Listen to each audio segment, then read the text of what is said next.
that beautiful Friday on Delta Television as about the People's Pride. Morning ride it is. Remember, we're shouting it loud. Thank God it's Friday. And when we say thank God it's Friday, we'll bask in the euphoria of the day and the fact that we have a guest in the studio who is here to talk to us about something spectacular, an organization, if you like, a confraternity, a group of professionals who come together with the mindset of helping humanity. I have in the studio this Friday Owoaje Abiola, the President of the National Association of Sea Dogs, if you like, the Pirates Confraternity. Hello, good morning to you, Abiola Owoaje. Good morning. How you doing? Thank you very much. Well done. Good morning to you. Good morning. Yeah. Well, when I heard the name, the Nigeria Association, the National Association of Sea Dogs, something came to my mind that I want you to disabuse my mind and the minds of many people from. What is the National Association of Sea Dogs really about, aka the Pirates Confraternity? Well, the National Association of Sea Dogs, Paris Confraternity, was started in 1952 by Professor Wally Shoyinka and a group of 6 other um, of our members at the time. And it came about during the colonial era when there was a lot of issues on the campuses where there were moribund conventions about people being very tribalistic, where they had looking down on people who came from poorer backgrounds and so on and so forth. And they came together to fight this convention and bring about the society as they saw it at the time to a much better fulfillment. And that's how the organization started. And we've been going through that as a social justice organization since period till now. Social justice organization. Okay. Social advocacy. Okay. Now, if you say this is the mindset of the Pirates Confraternity, what and what activities do you get involved in from time to time? Now, you said it was founded in 1962. 1952. As far back as 1952, how has the journey been? Well, it has its very fantastic milestones along the way. Obviously, we've had challenges during that period as well, particularly during the military era, where our voices, when we spoke to Truth to Justice, we obviously came into the attention of the military at the time, and some of our members were incarcerated, and some of them had to try and go on off the radar, so to speak, Okay. including Professor had to go on exile at some point at that period during the military era as well, if you recall. But having said that, we've overcome that and gone through many achievements in what we've managed to do. Many people are not even aware that the initiative like the Federal Road Safety Commission is set up by the organization. Really? It was under Babangida, it was Professor Wale Shoyinka that brought it up. Under, yes, that's Federal Road Safety Corps. That's part of what we did. And also there was a situation at the toll gate in Ibadan when there was still a toll gate, sorry, the Lagos end of the toll gate, where there was a lot of corruption going on there. The organization brought it to the fore of the federal government at the time, and that was part of what led to the reformations at the toll gate and so on. So we've been doing a lot of things, and recently what we've done is also we've had a lot of different initiatives. As I said before, we are a social advocacy organization, and we look into areas and citizens where we can bring the level of the fulfillment of society as high as it could be. We have various initiatives like the street kid initiative, where we look at the proliferation of children on the street, and we try and see how we can work with other CSOs, civil societies, to get them off the street, get them in education. We've done some work in Aba, we've also done some work in Lagos in that regard. We also carry out lectures. We have one which we just in annual lecture, where we bring in very well-sounded people to speak to us regarding, and speak to general public regarding issues concerning the country itself. The last one we held was, we had a keynote speaker, Professor Lumumba. Okay. He was the keynote speaker there. We also have Professor Patutomi was there, and a few other top dignitaries. Okay. To address what kind of issues particularly? Well, the theme for our conference this year is against impunity. So the Wole Soyinka lecture was themed around that. It was a conference against impunity in Nigeria. That's what we did. Okay, you talked about the project you did in Aba, Save the Street Child Initiative. Can you bring us up to speed, brief us more on that project, and what was the motivation to carry out that in Aba? Now, what we noticed over time, we have various branches everywhere and so on, and each branch, as best as they can, try to get involved in the community to see what the challenges are and see how best we can uplift situations within whatever community they find themselves.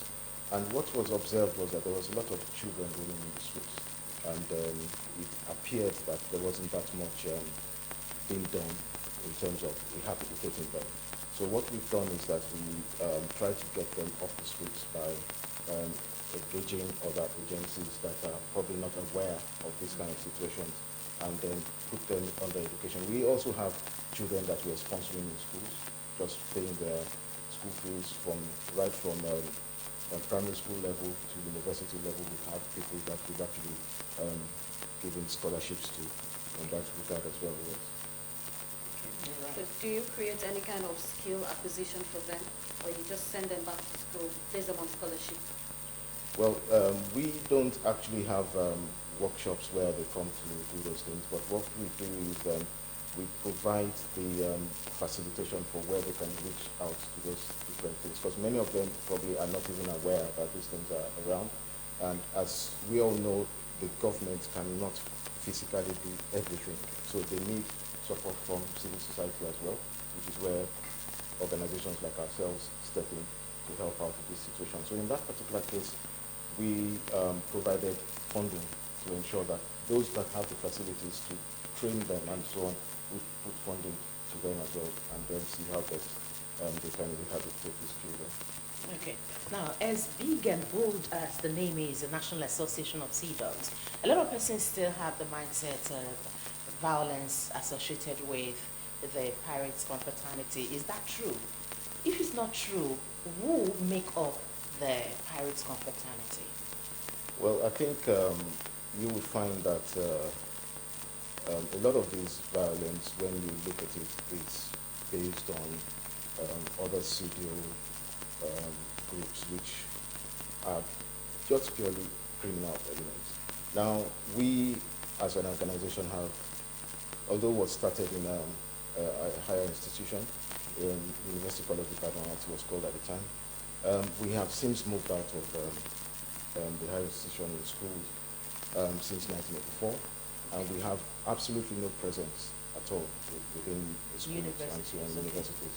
And as a matter of fact, the minimum requirement to be a member of an organization like ours is to have a university degree and also an NYSC discharge or certificate of completion. So those two. So if you're not holding a university degree or any of those, you can never be considered for a membership of the organization. That's just purely to ensure that we are taking people who are not school students and things like that. So that in itself, we try to distance ourselves from all the criminality that is going on. Okay. But sadly, sometimes some elements of the press tend to sensationalize these things and will always want to tag us with what is going on. In the past, we have put up so many press releases. We've actually even gone to court, right? And we have a court judgment where people have labeled us at court, and we have a court judgment against that right now. So we treasure our reputation very highly. We are a registered organization, registered with CAC, and we have our headquarters in Abuja.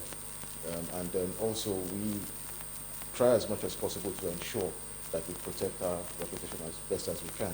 So we have always distanced ourselves from this, and in fact we paid a lot of attention to ensuring that the public, the press, and everyone knows who we are as a separate entity from all those which the criminality that's going out there. But what we then decided to do again is that we need to put more effort into why we are. You understand? So we now pay more attention into the social advocacy work that we do. A lot of the community courses that we do, we pay more attention to that now, which is meant to sell what we do for us, rather than us just saying we are not this, we are not that all the time. So that's why today, where we are today, is part of what we're trying to do to ensure that we continue this work in our social advocacy and humanitarian deeds that we do in society. Okay, so is there a particular training that intakes undergo to become a member? Was there a sensitization program they undergo just to be aware of what they are going into? Certainly. On our website, we have a lot of information about what we do, so that any prospective individual who aspires to be a member can read about that to see what this organization is about. There are hundreds of pages about all the activities that we've been up to over the decades. And not only that, we have our membership intake just once a year. So it's not like anytime you come, we take you in. It's only once a year. And during that process, every individual goes through an examination period of which we learn, we learn about their skills individually, the profession, and also we also ensure that they also are aware of society, what they're coming into, because we are a social advocacy organization. We want you to be able to understand that that is what we do, and we also want to understand that you understand what needs to be done. So they, as part of their recruitment process, they also carry out community projects to see how well they understand doing a community project. They write us a little bit of a report about what they can do to society and so on. So once we ascertain that you have the same mindset as us, then we can consider you for being a member. Okay. Yes. Now we understand that something brought you to Asaba, the 45th Supreme Pirates Colloquium. What is this about, and how often does this happen? Great. So the Paris Colloquium, the Supreme Pirates Colloquium, is the equivalent of the annual general meeting. Okay. So we have some quarterly meetings every 3 months or so. But this particular one is the annual general meeting where all members from all over the world congregate together in a city or town in Nigeria where we have the meeting itself. So this is just an opportunity for us to have a stock take of what we've done in the past and what we intend to do for the future. And this entails members from all over the world, or just from Nigeria? Is that what you're telling us? All over the world. We have branches in the United States of America, we have in the UK, we have in Ireland, we have in the continental Europe, and we have in Japan. Okay. So all members from all those different countries, they come to Nigeria. They send their delegates? They send delegates. Okay. So what are the activities that make up the colloquium? Well, we usually use the opportunity to do something within the community where we have the colloquium itself. As I said, the colloquium is actually we try to do a kind of a spread. So like this year we're having it in Asaba. Last year it was held but it had to be held virtually because of the COVID-19 thing. So, but now we're trying to go back to the normal routine of having a kind of physical, even though this colloquium itself is still going through the COVID protocols and so on. Yeah, so part of the activities involve what we did yesterday, which is commissioning of a borehole in Abo. And we also did some courtesy calls to the royal fathers within the environment as well, like the Asaba, we were there to visiting, as well as in Okwashuku, where we went to visit them there as well, just to ensure that we not only come to the community, we're also trying to ensure that we making our presence felt by helping out in whatever issues that we see we can help out with. Okay. So we're looking at the scope of your coverage. You shared actually that we have this organization in foreign countries. To what extent do you think this organization actually impacts on the people? Okay, so what we have done is that we try as much as possible to work with the people within the communities themselves. So, for example, what we did yesterday, we providing medical mission. Medical? Yes, Okay. we did at Okwashiko. We provided health checks, reading glasses, blood pressure checks, blood tests, and all those kind of things we did with the community itself. And what we've also found out is that we've been doing this for so many years, and we have a kind of a data of the type of issues that are common within different communities that we provide this medical mission to. And on this piece of database, we then provide an advocacy behind it to show this to the government or to the health ministry or agencies that are relevant to these areas, and let them know that these are the issues that we found within these areas, and these are the areas we feel that we can help to improve the health of the community. So this is part of what we do as the feedback we give to the community. Okay. Your organization's mission statement is to uphold human dignity and maintaining a just and progressive society, shorn of discriminatory and unmeritorious considerations. Right. So would you say your organization have been able to achieve that? And is there any project at hand towards this mission? Okay, so what we've done, our mission is something that we are constantly working on. And what we've also done is to ensure that, for example, this particular annual general meeting, as I said before, is to review how far we've got in achieving this mission. And we also have a vision statement which also is to ensure that we are at least in the foremost when it comes to human rights issues in the country. So we're working towards that as well. And part of what we do to ensure that our voices of the people are heard is by carrying out these lectures that we do, informing the public. And one of the major ones that we've done is also this campaign we call Our Vote Counts. Okay. And what it does is to educate the citizens about the rights that they have and what actually happens. Because we found out that most of the citizens, they just feel that all they need to do is just to vote. And quite often people don't really follow up after the votes to find out whether the legislation or legislations that they put in place are actually doing what they voted them in place to do. For example, we compare their promises, electoral promises, to what they've done afterwards, and we call them out on this kind of issues as well and say, look, we promised to build a hospital, we haven't seen it. You understand? All these kind of things that we do. And those areas that we've done well, we also praise them very well on this one, that we will commend them. That, okay, you've done fantastic in this area. You've provided roads, or we've provided other facilities and so on, and but we'd still like you to do a bit more of this so that everyone has the benefit of the dividends of democracy. That's the whole point of it. And it's going to be a major campaign going forward from when we finish our general meeting today, because we're running up to another election, and we need people to understand that it's not so much this fight against one party or the other or anything like that, but it's more about the citizens themselves, what they're gaining out of the democracy, what they're gaining in terms of the reasons why they send their people to go and represent them in various houses. Okay.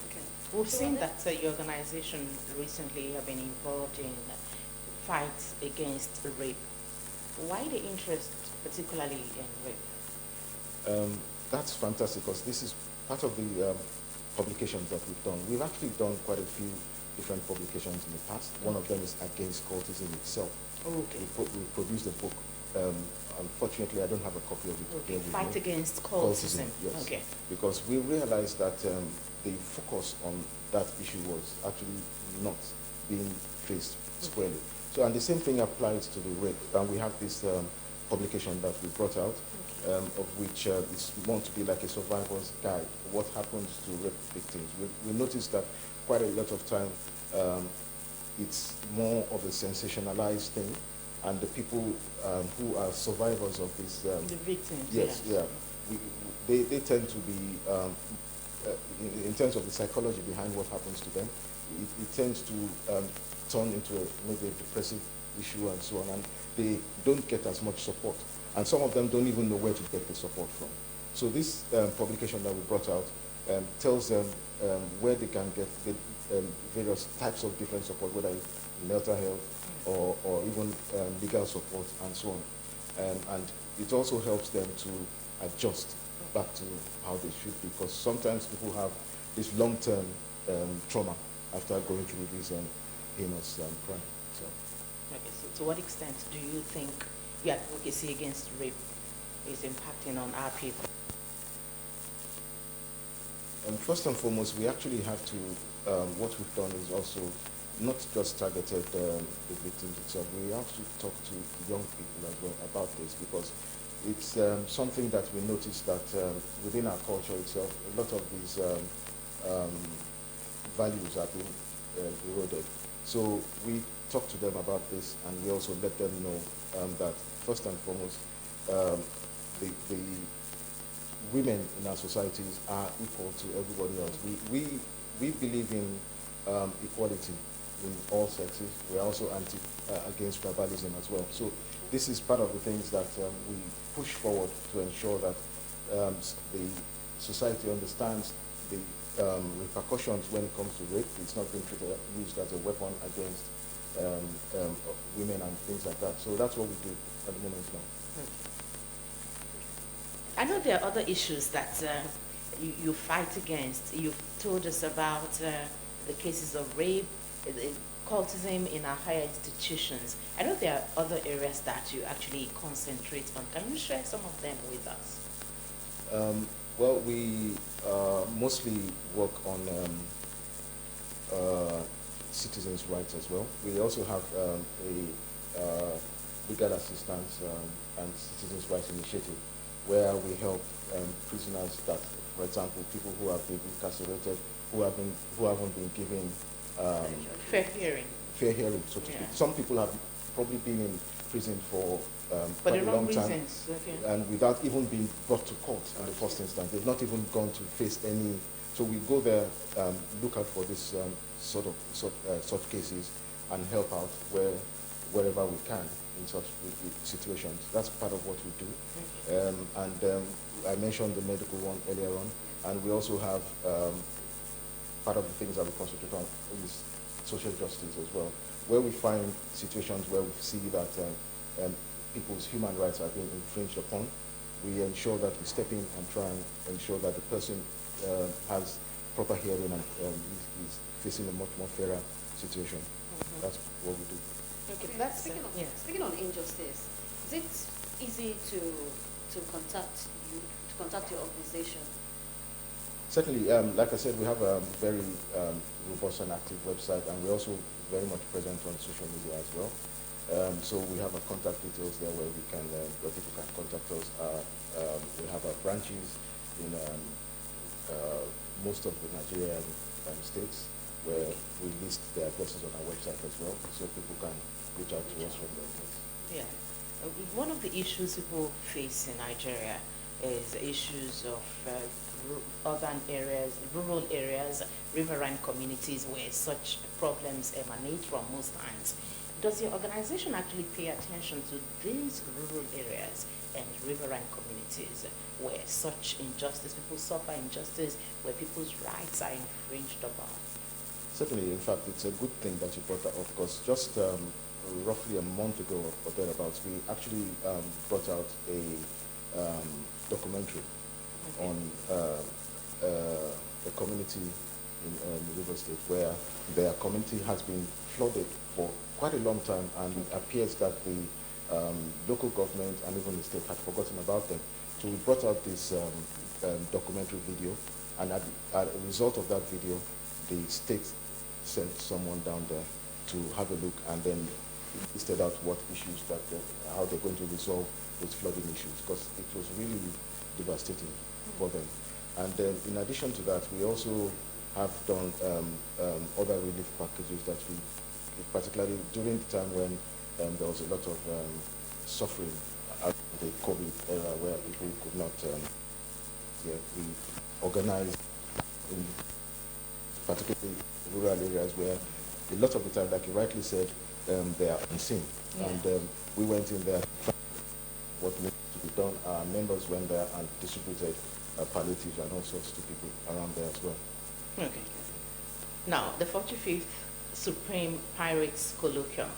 What are the lectures, addresses, lectures expecting, and the dignitaries that are going to be gracing this? Right. Okay. The annual general meeting actually an internal thing, which is just for our members, and we have our board, and we have the national executive, and they present a report to the delegates to say this is what we achieved last year, and this is what our plans are for next year. And we also give financial report. So it's just like an annual general meeting. Okay. Yeah, that's basically what it is. Please, are women members of the National Association of CEDAW? Well, not at the moment. Not at the moment. Not at the moment. So, Okay. But in your statement, you said women are equal to men. well, it doesn't preclude equality. Just like Boy Scouts don't have women there, and we also have. So it doesn't mean that women are not. Is there any something about women that cannot cope with, or something about the association that women cannot cope with? Certainly not. No, it's certainly not. No, not in that level at all. Just not women friendly. It's, Is that no, it? sorry. I would not agree with that. We have many of our members have their that are married or have partners and so on. We have a lot of functions where we all gather Accommodate together. them. Yeah, we have that a lot. You know, so like our annual feast of Barracuda, where we involve all the families and so on. So it's not like as if we have any issues with women. No, not at all. Okay, your last word as we wrap up this interview segment. Yeah. Okay, so I would like us to bear in mind that National Association of CEDAWs is a purely humanitarian organization. We are here for social justice. We try as much as possible to work within the communities where we find ourselves to ensure that the community is lifted to the highest fulfillment that we can achieve. And we also look out for situations where we can support humanity wherever we find ourselves as well. So it's a great opportunity to be able to do that in Asaba today, and also work with other societies around here. Okay. Thank you very much for joining us. Thank you very much. Abiola Owoaje Capone. I saw it on the screen, Capone. Thank you for joining us this morning. Thank you for having me. Yes, it's heartwarming to know that the National Association of Sea Dogs, also known as Pirates Confraternity, is a social advocacy organization that fights social justice, fights for human rights, fights for so many things that people may not have known, or for some persons may not have known. Now that you've shared with us, we must appreciate you. Thank you very Thank you much. for coming. Thank you. All right, Morning Ride continues shortly after this break. Please stay with us.